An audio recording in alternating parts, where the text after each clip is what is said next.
জুলুমের কত প্রকার তারা আমাদের বুঝাইয়া দিছে। সেই সকাল 8টায় গিয়ে বলতেছে আপনি প্রস্তুত হন। আমার সাথে জেলের সব আলেমরা বসে আছে। রাত 8টায় একটা লাশের মতো করে হাত করা লাগায় আমার কোন রকমের গাড়িতে উঠাইছে। আমার হুশই নেই। একটা বিশাল গাড়ি, এটার ভেতরে আমার বসাই দিছে, বসার জায়গাও নাই, একটা বেঞ্চের মতো আছে, বসাও যায় না। একটা জীবন্ত লাশের মতো টেনে হেসড়ে হাত করা লাগায় নিয়ে গেছে আমার।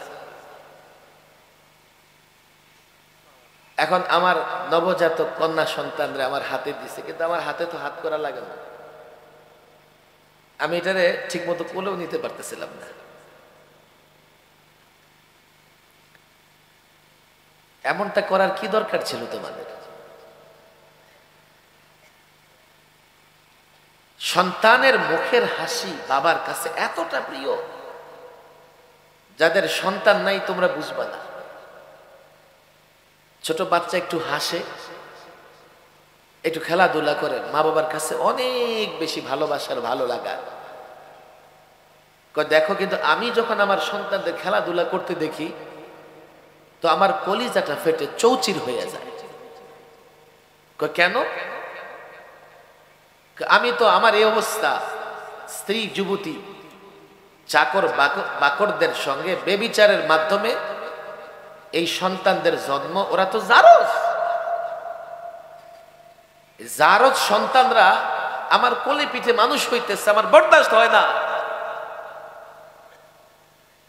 এবার বলো আমার চাইতে কষ্টে কি আছে? সে বলে আমার বড়লোক হওয়া দরকার নাই। আপনারা মনে করতেছেন যারা যুবকরা আছে বড়লোক হলে মনে হয় অনেক বেশি ভালো থাকা যায়। খেয়াল করে বুঝার চেষ্টা করেন, সম্পদের সঙ্গে যদি শান্তি না থাকে তো এই সম্পদ দুনিয়াতে আযাব গজবের কারণ হয়।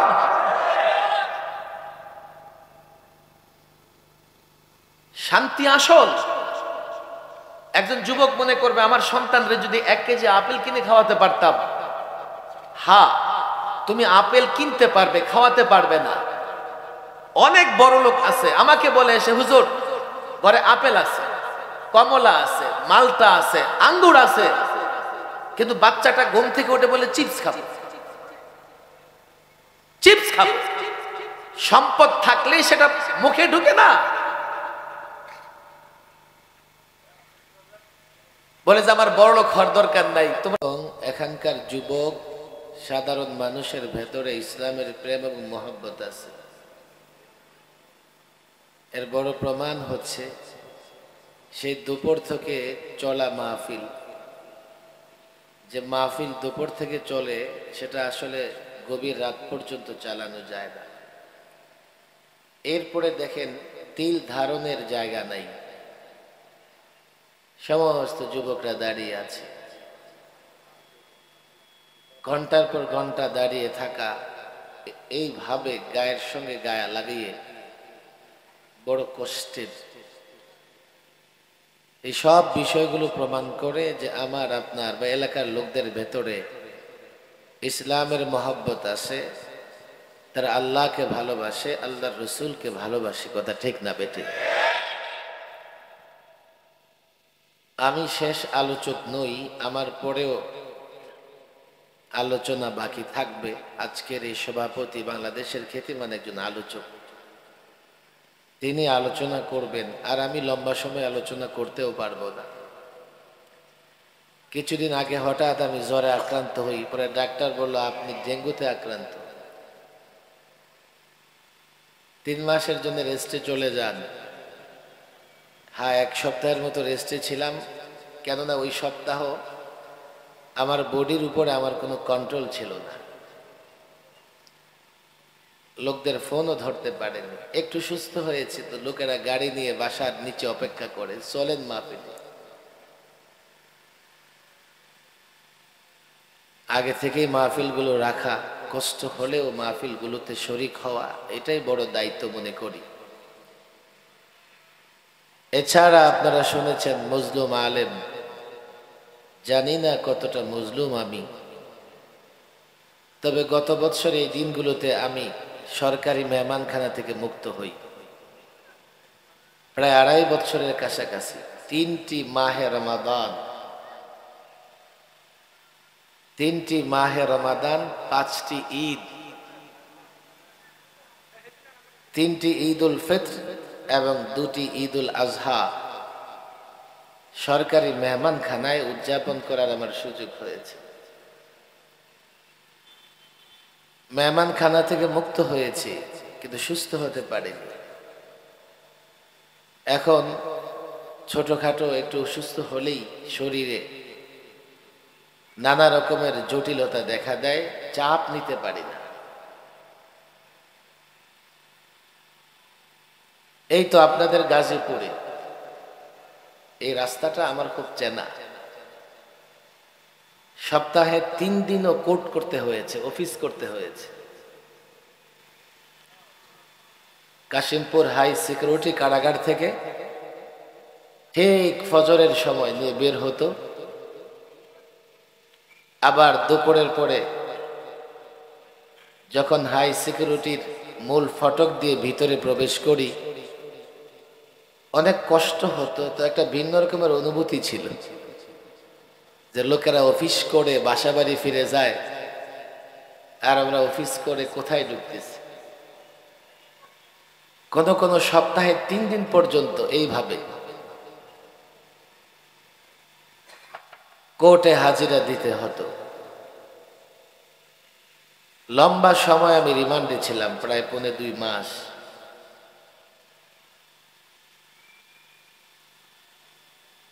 কত কথা আজকে আসলে আমি এই কথাগুলো বলেছি ইদানিং, তবে 5ই আগস্টের আগে বলবার মতো কোনো সুযোগ ছিল না। বছরখানেক আগে মুক্ত হলেও উন্মুক্ত ময়দানে আকাশের নিচেও নিজেকে বন্দী মনে হতো।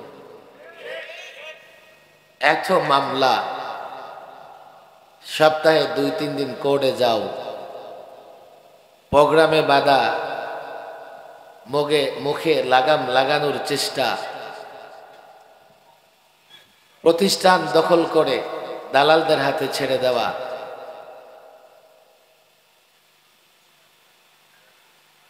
যে পরিবর্তন হয়েছে, উপস্থাপক বলছিলেন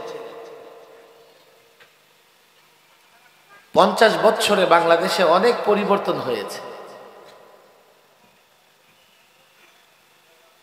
53 বছরে অনেক শাসক ক্ষমতা ছেড়েছে, কিন্তু আজ পর্যন্ত কাউকে ক্ষমতা ছেড়ে পালাতে হয় নাই। শুনেছি দুপুরের খাবার রেডি, কিন্তু লোকমা মুখে দেওয়ার সুযোগ নাই। ফ্রিজে বড় বড় আইর মাছ, বোয়াল মাছ, যুবকরা বড় কষ্ট করে কাঁধে তোলে দৌড়াইতেছে। বোয়াল মাছ যদি এত বড় হয়, ফ্রিজটা কত বড় ছিল। আর লোকদের কি বলতো যে কাঁঠালের বিচি খাচ্ছে, উনি খাবেন আইর মাছ আর জনগণ খাবে কাঁঠালের বিচি।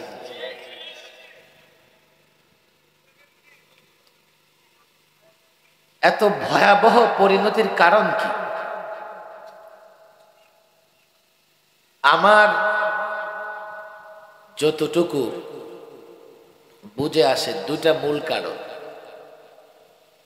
তবে 2টার মধ্যে আবার প্রধান কারণ হচ্ছে গত 16 বছরে তারা সবচাইতে বেশি জুলুম করেছে আলেমদের উপরে।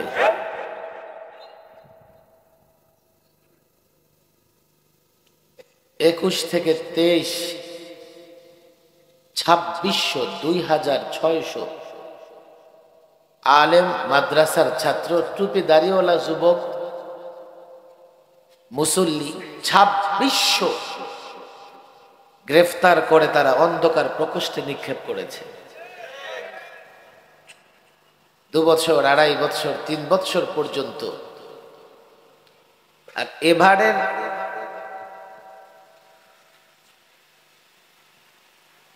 অবস্থাটা এমন ছিল, যারা জেল খেটেছে শুধু তারা জেল খাটে নাই, তাদের সঙ্গে তাদের পরিবার, ছোট ছোট বাচ্চারাও জেল খেটেছে।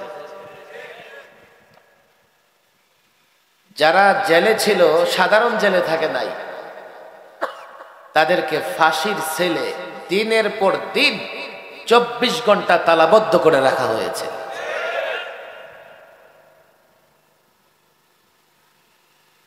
আলেমদের পরিবার কেন জেল খাটতে হয়েছে? আলেমকে ধরে নিয়ে গেছে, নিয়ে আইসোলেট করে রেখে দিয়েছে, কোনো যোগাযোগ নাই পরিবারের সঙ্গে। আমি একদিন রাতের 2টার সময় পুরো জেলখানায় অ্যালার্ট দিয়া জেলের ঊর্ধ্বতন কর্মকর্তারা সাখাওয়াত সাহেব কোথায় খুঁজতেছে। আমরা যে ব্লকে থাকতাম, হেফাজত ব্লক, জেলার ডেপুটি দৌড়ে আসছে, আপনাদের সাখাওয়াত সাহেব কোথায়, সাখাওয়াত সাহেব কোথায়? আমি তো শুয়ে আছি, আমাদের কামরায় মাওলানা আতাউল্লাহ আমিন এবং মাওলানা জুনায়েদ আল হাবিব সাহেব ছিলেন। তারা বললেন কি হয়েছে? বাহিরে একটা কথা ছড়িয়েছে, আমরা নাকি ওনারে ভারতের হাতে তুলে দিয়েছি। কেন এই কথা ছড়ালো, কারা ছড়িয়েছে? আমরা ওনার সাক্ষাৎকার নিতে আসছি, ওনার সঙ্গে সাক্ষাৎ করতে আসছি। এক এক আলেমকে ধরে এইভাবে বিচ্ছিন্ন করে রেখেছে। আলেমের পরিবারের লোকজন জেল গেটে এসে জিজ্ঞেস করলে যে এখানে কি এই নামের কেউ আছে? না না, নাই। কখনো কেন্দ্রীয় কারাগারে গেছে, কখনো গাজীপুর আইসিইউতে গেছে, তারা স্বীকারই করে না অমুক আলেমকে কোথায় রাখা হয়েছে। দিনের পর দিন পরিবারের লোকজন খুঁজে হয়রান। তারা মনে করেছে তাহলে এদেরকে এই দেশে রাখে নাই, অন্য কোনো দেশে, অন্য কোনো সংস্থার হাতে তুলে দিয়েছে। জেলের ভেতরে আলেমরা যে কষ্ট সহ্য করেছে এবার, আমি 2টা এক্সাম্পল প্রায় দেই আপনাদের বুঝার জন্য, এটা বলি। দেখেন, জেলের ভেতরে সুন্দর একটা পরিবেশ আছে, বড় একটা এরিয়া আছে। আমরা জানালা দিয়ে দেখতাম ধর্ষণ মামলার আসামি, চুরি মামলার আসামি, খুনের মামলার আসামি, মাদকের মামলার আসামি সব জেলের ভেতরে ঘুরে বেড়াচ্ছে। আর আলেমকে একটা ছোট্ট কামরার ভেতরে 24 ঘন্টা তালাবদ্ধ করে রেখেছে।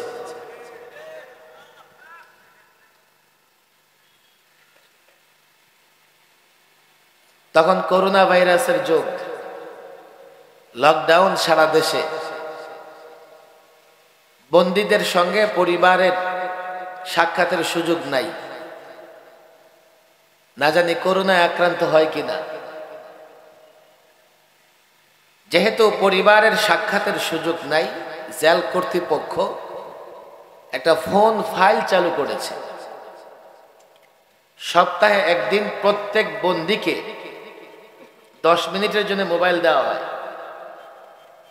যে আপনি পরিবারের সঙ্গে যোগাযোগ করেন, মা বাবার সঙ্গে যোগাযোগ করেন, উকিলের সঙ্গে যোগাযোগ করে মামলা সংক্রান্ত খবর দেন। আমরা দেখলাম আমাদের চোখের সামনে লোকজন ফোনে বাড়ি ঘরে কথা বলতেছে। আমাদের সঙ্গে কিছু ছাত্রও ছিল, তারা চিৎকার করে উঠতো, হুজুর আমরা কি অপরাধ করলাম?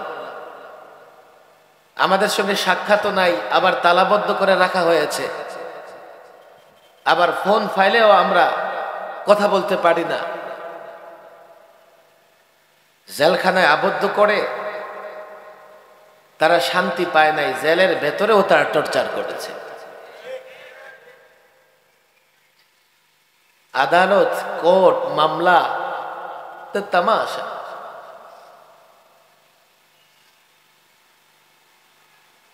জুলুম আলেমদের উপর করেছে, তারা মনে করেছে আলেমদের ধরো মারো, ভারত খুশি হবে, আরো বেশি দিন ক্ষমতায় থাকার সুযোগ দিবে।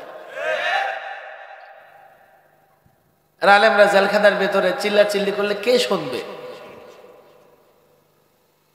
শেষ রাতে আলেমদের এক এক কামরা থেকে কান্নার আওয়াজ ভেসে আসতো।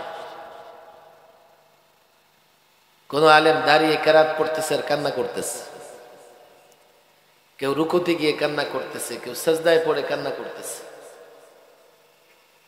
দুনিয়ার মানুষ সে কান্না না শুনলেও আরশে আজিমের মালিক সে কান্না শুনেছেন।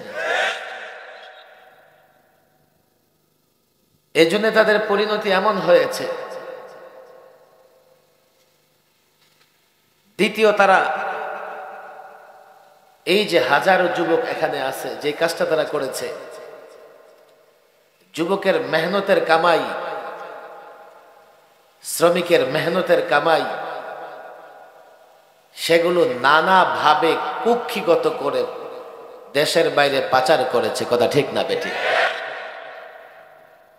লক্ষ কোটি কোটি টাকা পাচার করেছে, ব্যাংকগুলো খালি করে ফেলেছে। টেন্ডারবাজি, দখলদারিত্বে তারা পৃথিবীতে ইতিহাস সৃষ্টি করেছে। আপনি বলবেন এখানে আমারও টাকা আছে। হ্যাঁ, আপনার টাকা আছে, আপনার টাকা আছে। জনগণের টাকাগুলো নিয়ে তারা নানা বাহানায় আত্মসাৎ করেছে এবং সেই টাকাগুলো দেশের বাইরে পাচার করেছে। আমরা মাঝে মধ্যে এগুলো বলেছি, বলবো না কেন? আমরা তো জনগণের পক্ষে কথা বলি। ওলামাদের উপর অত্যাচার করেছে। এই যুবকদের বুঝতে হবে, দেখো, আলেমরা কোনো অন্যায় করে নাই, অপরাধ করে নাই। কেন তাহলে আলেমদের জেলে বন্দি করা হয়েছে? আমরা বলেছি, মুসলমানের এই দেশ, মসজিদের এই দেশ, ভালো করে বুঝবার চেষ্টা করেন। মুসলমানদের এই দেশকে মূর্তির দেশে পরিণত করা যাবে না। এটা কি আমাদের অপরাধ? কোন মুসলমান আমাদের সঙ্গে দ্বিমত করতে পারবে না। আমরা কসাই মুদিকে স্বাগত জানাতে পারি নাই। কেন পারলেন না? সমস্যা কি? আপনাদের প্রতিবেশী রাষ্ট্রের প্রধান, আমি পারি নাই। আমি তাকে অভ্যর্থনা জানাতে পারিনি, আমি তাকে সম্মাননা দিতে পারি নাই। কেন পারিনি? আমি যখন তার দেশের দিকে তাকিয়ে দেখি, তো আমি দেখতে পাই এক কসাই মুদির হাতে এবং দাঁতে গুজরাটের নিরীহ মুসলমানদের রক্ত লেগে আছে। আমি তাকে স্বাগত জানাতে পারিনি। কেন? সে 400 বৎসরের পুরনো বাবরি মসজিদকে শহীদ করে দিয়েছে। তার আমলে মসজিদকে অসম্মান করে, অবমাননা করে মসজিদের মিনারায় উগ্র হিন্দুত্ববাদীরা গেরুয়া পতাকা টানিয়েছে। ফ্রিজে গরু গোশত রাখবার কারণে 2 মুসলিম নারী ধর্ষণের শিকার হয়েছে। বয়োবৃদ্ধ মানুষ গরু বিক্রি করতে নিয়ে যাবে, তাকে ধরে প্রকাশ্যে পাশবিক নির্যাতন করেছে। মসজিদে আযান বন্ধ, খোলা জায়গায় নামাজ বন্ধ, গরু জবাই করলে 9 বৎসরের জেল।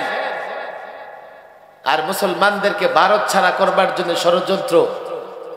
আমি যখন এগুলো দেখি, আমি এমন একজন সন্ত্রাসী, উগ্রবাদী, সাম্প্রদায়িক নেতাকে শান্তিকামী বাংলাদেশের জনগণের পক্ষ থেকে স্বাগত জানাতে পারি না।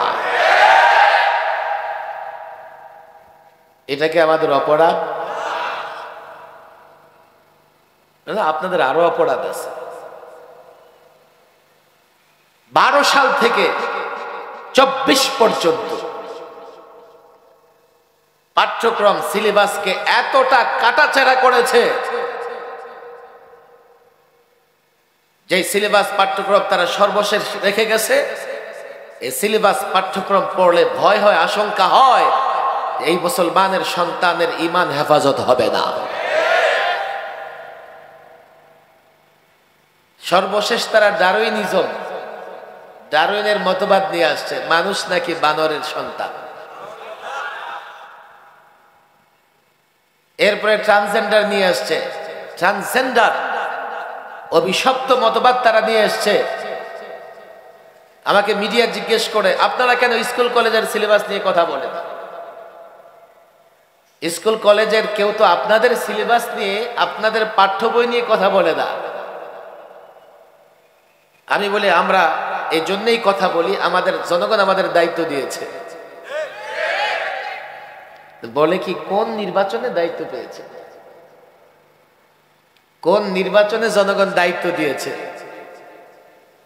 আমি বললাম যদি প্রতিদ্বন্দ্বী না থাকে তো নির্বাচন লাগে না, সিলেকশনের দায়িত্ব পেয়ে যায়। আমরা জনগণের ঈমান এবং ইসলামের পাহারাদারি করব, আমাদের কোনো প্রতিদ্বন্দ্বী নাই, এজন্য নির্বাচন লাগে নাই, সিলেকশনে জনগণ সে দায়িত্ব আমাদেরকে দিয়েছে। আমি তো পরিষ্কার বলি, দলমতের ঊর্ধ্বে উঠে বলি, এদেশের প্রত্যেকটা মুসলমান চায় তার সন্তান ইমানদার থাকবে, তার সন্তান নামাজ পড়বে, তার সন্তান আল্লাহর নবীর আশিক হবে, তার সন্তান আল্লাহর গোলামি করবে। তারা যেহেতু এটা চায়, এজন্য তারা মসজিদ নির্মাণ করে, এই জন্য তারা মাদ্রাসা পরিচালনা করে। এই শ্রমিক যুবক প্রত্যেকে দিন শেষে 10 টাকা মসজিদে দান করে, 20 টাকা মাদ্রাসায় দান করে। সে মনে করে আমি ইন্ডাস্ট্রিতে ব্যস্ত, আমি দোকানে ব্যস্ত, আমি চাকরিতে ব্যস্ত। পুলিশ মনে করে আমি ডিউটিতে ব্যস্ত, আর্মি মনে করে আমি দেশ সুরক্ষার কাজে ব্যস্ত, বিজিবি মনে করে আমি বর্ডার পাহারায় ব্যস্ত। আমার ঈমান হেফাজতের জন্য একটা কিছু করতে হবে, আর এর জন্য আলেম বানাতে হবে। আলেম মাদ্রাসায় তৈরি হয়, মাদ্রাসা গড়তে হবে, মসজিদে নামাজ পড়তে হবে। এজন্যই তো বাংলাদেশে 10,000 থেকে 12,000 বড় বড় মাদ্রাসা 1 টাকা সরকারের অনুদান ছাড়া পরিচালিত হয়। এর মানে তারা মাদ্রাসা পরিচালনা করে, এই দায়িত্ব আলেমদের দিয়েছে। আলেম আমি ব্যস্ত, আলেম আমি তোমার কাজে সহযোগিতা করতে পারি না, আমি চাই তুমি আলেম হও, আলেম তৈরি করো, যাতে কোনো কাফের বেঈমান আবার ঈমান নিয়ে ছিনিমিনি না ফেলতে পারে।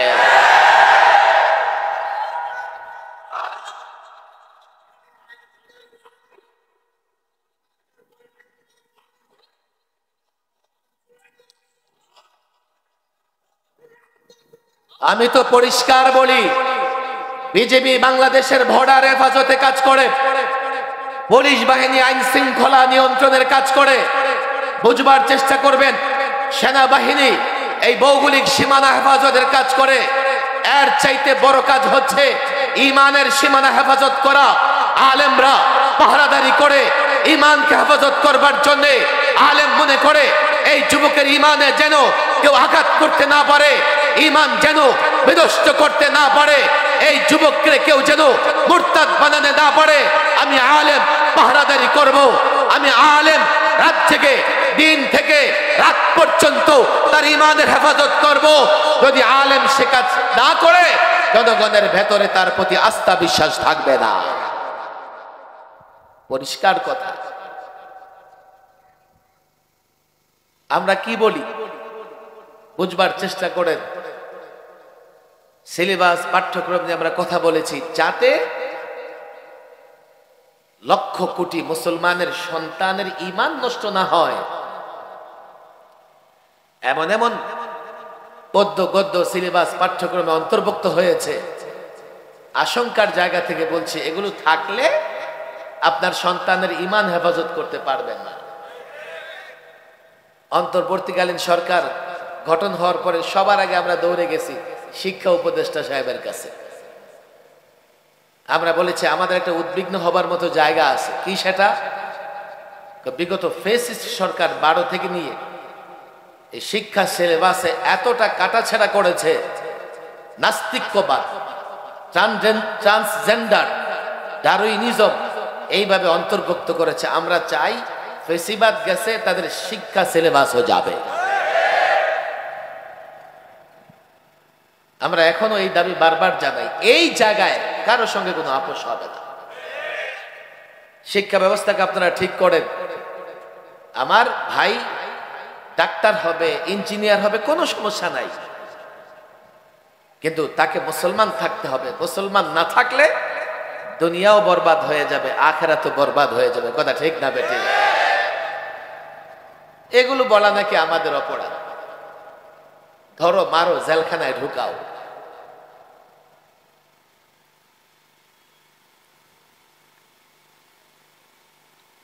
এখন একটা পরিবর্তন আসছে। এখন এই পরিবর্তনের পরে দেশটাকে পুনর্গঠন করার, সংস্কার করার দরকার আছে না নাই? আমি এই অনেক যুবকদের দেখতে পাইতেছি, দেখো, এখন ঠান্ডা মাথায় আমার কথাটা শোনো, কিন্তু দেশটাকে যে তুমি সংস্কার করবা, দেশকে যে মেরামত করবা, ফর্মুলা কি? কেউ বলবে আমেরিকা থেকে ফর্মুলা আনেন, কেউ বলবে যে চায়না থেকে ফর্মুলা আনেন, কেউ বলবে ব্রিটেন থেকে আনেন, কেউ বা দাদা বাবুদের প্রেমে বলতে থাকবে ভারত থেকে আনেন। কথা ঠিক না বেটি? আমি ইদানিং একটা মজার গল্প শোনাই, কিচ্ছা। আমাদের আকাবেররা বলে গেছেন, আমার হাতে সময়ও নাই, আমি শারীরিকভাবে সুস্থ না, আপনার একটু খেয়াল করে শুনেন। এক লোকের হযরতে খিজির আলাইহিস সালামের সঙ্গে সাক্ষাৎ হয়ে গেছে। সে জানতো হযরত খিজির যদি কারোর জন্য দোয়া করে, দোয়া কবুল হয়ে যায়। সে ধরছে পায়ে জড়াইয়া, আমার জন্য একটু দোয়া করেন। কি দোয়া করব? দোয়া করেন আমি যে সবচেয়ে বড় লোক হয়ে যাই। বড় লোক হওয়া অন্যায় কিছু না, তবে বৈধ পন্থায় বড় লোক হওয়া লাগবে এবং সম্পদ বৈধ পন্থায় খরচ করা লাগবে। আচ্ছা ঠিক আছে, কার মতো বড় লোক হতে চাও? একটা মডেল দাও, নমুনা দাও। 24 ঘন্টা সময় দেন, মডেল বের করে নিয়ে আসতেছে। ছুটে চলছে ঢাকার গুলশান বনানীতে, বড় লোকেরা থাকে। গিয়ে দেখে সুন্দর আলিশান এক বাড়ি, দেখে সিদ্ধান্ত নিয়ে নিছে আমি ওর মতো বড় লোক হতে চাই। আবার চিন্তা করে একটু খোঁজ খবর নিয়ে যাই, আবার দরবেশ বাবার মতো ঋণ খেলাফি কিনা।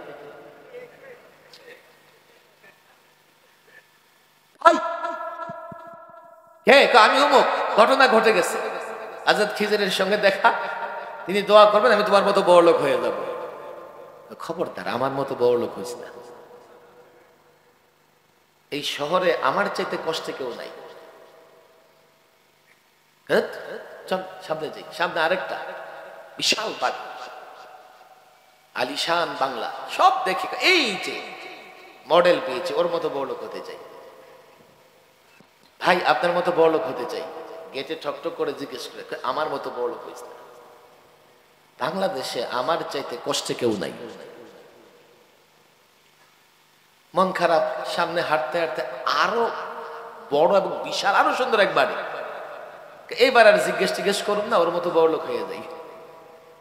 রওনা হয়ে গেছে, চিন্তা করতেছে, আরে আগের দুইটা জিজ্ঞেস করে তো ঝামেলা মুক্ত হইছি, এটা জিজ্ঞেস করলে তো ভালোই হয়। আবার দৌড়ে আসছে, আপনার মতো বড় লোক হইতে চাই।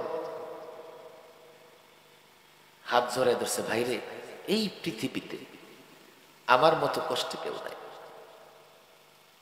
আমার মতো বড় লোক হওয়ার চেষ্টা করে। কেন শুনতে চাও? সন্ধ্যার পরে আসো। সন্ধ্যার পরে চেয়ার টেবিলে বসে গল্প করতেছে দুজনের, বলতেছে শোনো রে ভাই, বেশ কিছুদিন আগে আমার স্ত্রী অসুস্থ হয়ে গেছে। আমি শয্যা পাশে বসে বিলাপ করতেছি, কান্নাকাটি করতেছি, হায় রে প্রিয়তমা, তোমার ছাড়া বাঁচব না। স্ত্রীকে নাটক করো, এখন মারা গেলে কালকে আরেকজন নিয়ে আসবা, পারো না আমি থাকতে আরেকজন নিয়ে আসো, কেন আমি সত্যি তোমার ভালোবাসি। স্ত্রী তো বিশ্বাস করে না, বিশ্বাস করো না। মেডিকেলে গিয়া সার্জারি করে পুরুষাঙ্গ কেটে স্ত্রীকে দেখাইতেছে, দেখো এখন আর আমার বিয়ের প্রয়োজন হবে না। স্ত্রী তো বিশ্বাস করছে, মগার 2-3 দিন পর থেকে স্ত্রী সুস্থ হওয়া শুরু হয়েছে, পুরা সুস্থ। ওই তো নিকাম্মা।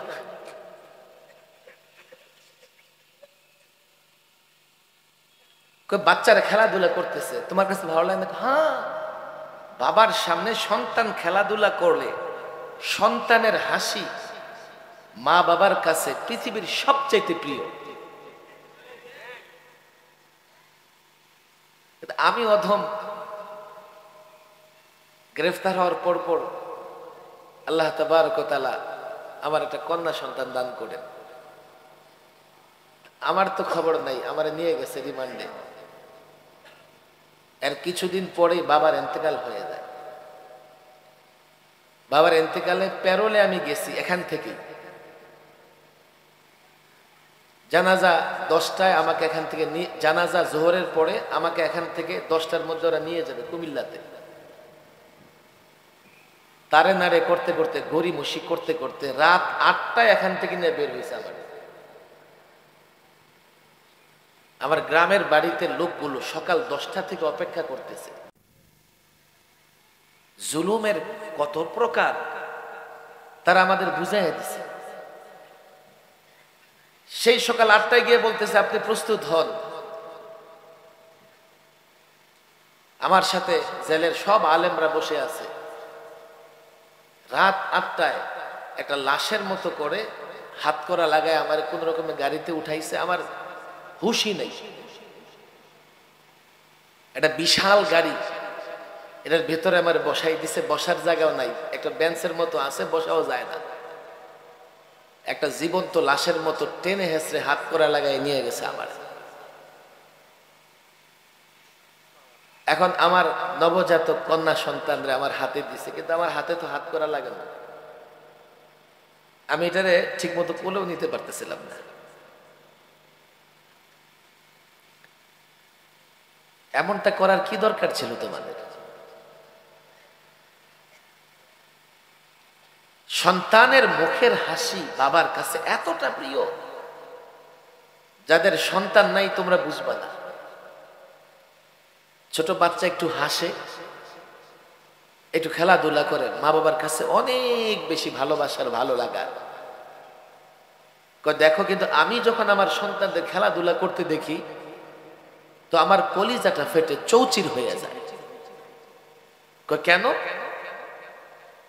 আমি তো আমার এই অবস্থা, স্ত্রী যুবতী চাকর বাকরদের সঙ্গে বেবিচারের মাধ্যমে এই সন্তানদের জন্ম। ওরা তো জারজ সন্তানরা আমার কোলে পিঠে মানুষ হইতেছে, আমার বরদাস্ত হয় না। এবার বলো আমার চাইতে কষ্টে কি আছে? সে বলে আমার বড়লোক হওয়া দরকার নাই। আপনারা মনে করতেছেন যারা যুবকরা আছে বড়লোক হলে মনে হয় অনেক বেশি ভালো থাকা যায়। খেয়াল করে বুঝার চেষ্টা করেন, সম্পদের সঙ্গে যদি শান্তি না থাকে তো এই সম্পদ দুনিয়াতে আযাব গজবের কারণ হয়।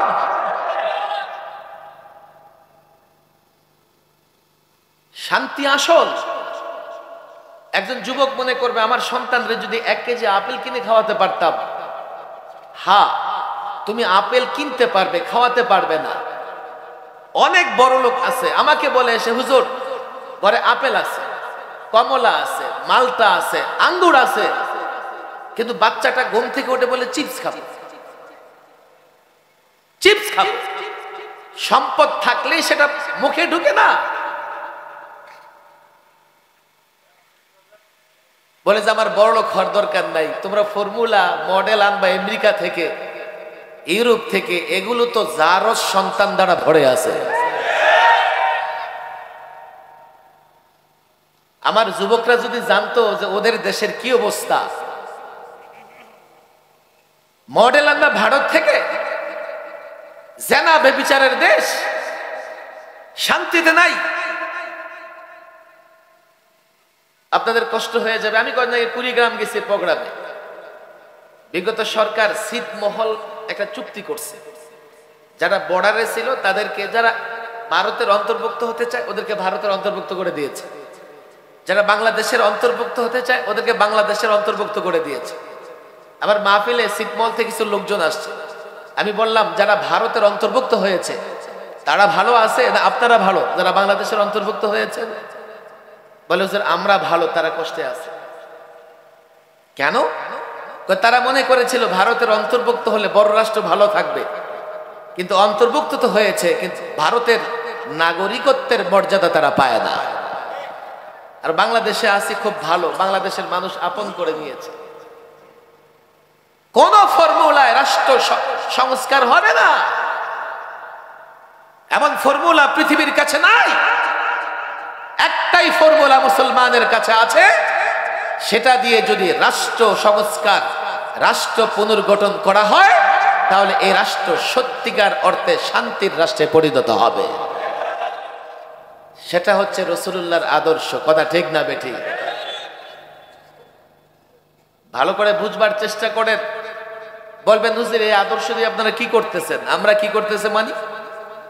ইতিহাস দেখো, এই রাসূলুল্লাহর আদর্শ দিয়ে মুসলমান যুবক, তোমাদের পূর্বপুরুষরা এই পৃথিবী কমপক্ষে 1000 বছর শাসন করেছে। পরিবর্তন কঠিন, কিন্তু পরিবর্তনের চাইতে পুনর্গঠন আরো কঠিন। রাষ্ট্র যদি পরিপূর্ণভাবে পুনর্গঠন আর সংস্কার না করা যায়, তো আমরা দেখব চোরের হাত থেকে রাষ্ট্র যাবে আরেক চোরের হাতে। রাষ্ট্রকে পুনর্গঠন, রাষ্ট্রকে মেরামত করতে হবে।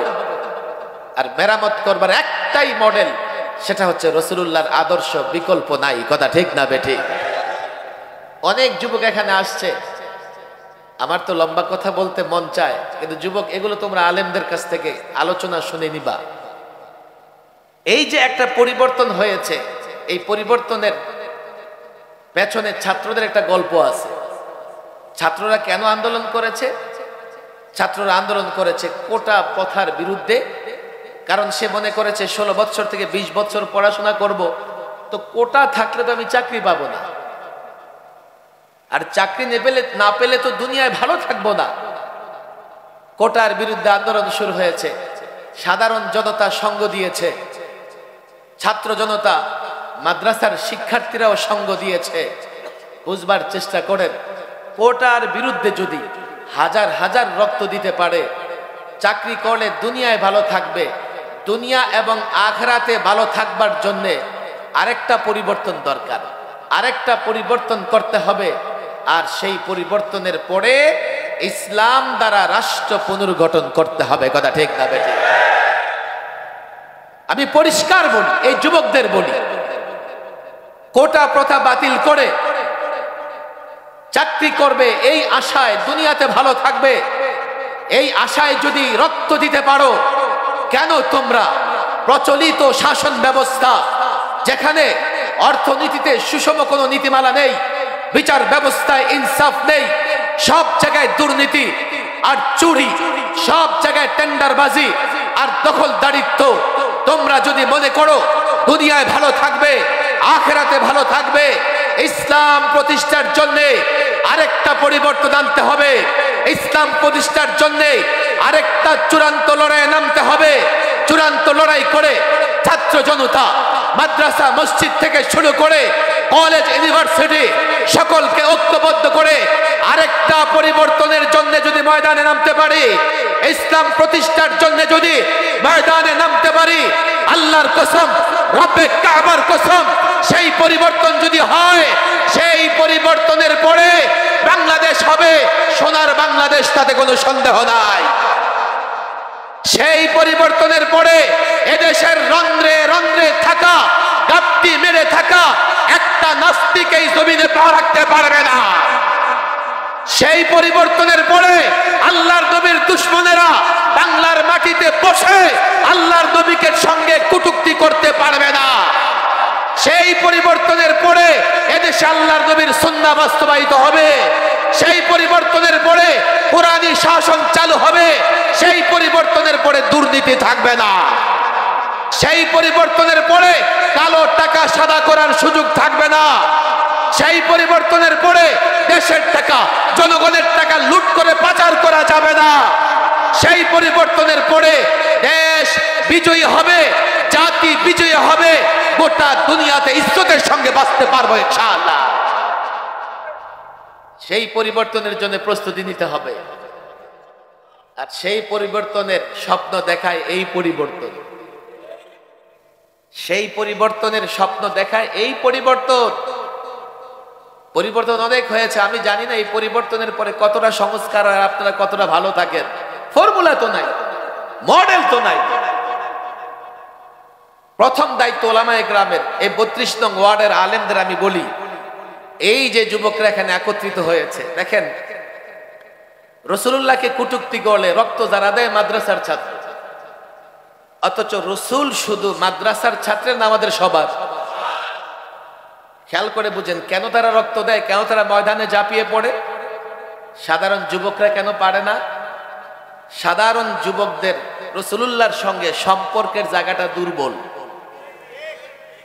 ওরা রসুল সাল্লাল্লাহু আলাইহি সাল্লামের মর্যাদাকে ঠিকমতো ধারণ করে না। আলেমদের দায়িত্ব হচ্ছে এটা জাতিকে, জাতির জনগণকে বুঝানো। আমি ইসলাম প্রতিষ্ঠার জন্য যত মরিয়া, এই যুবকরা কেন চায় না? এই জন্যই চায় না, যুবকরা ইসলাম প্রতিষ্ঠা হলে তারা কিভাবে উপকৃত হবে, আর ইসলাম না থাকলে তারা কিভাবে ক্ষতিগ্রস্ত হবে, ইসলাম মানলে আখেরাতে কিভাবে ভালো থাকবে, তারা এটা বুঝে না। আলেমদের দায়িত্ব হচ্ছে এই জাতি জনগণকে ইসলাম বুঝানো, ইসলামের উপকারিতা বুঝানো। কিন্তু এখানে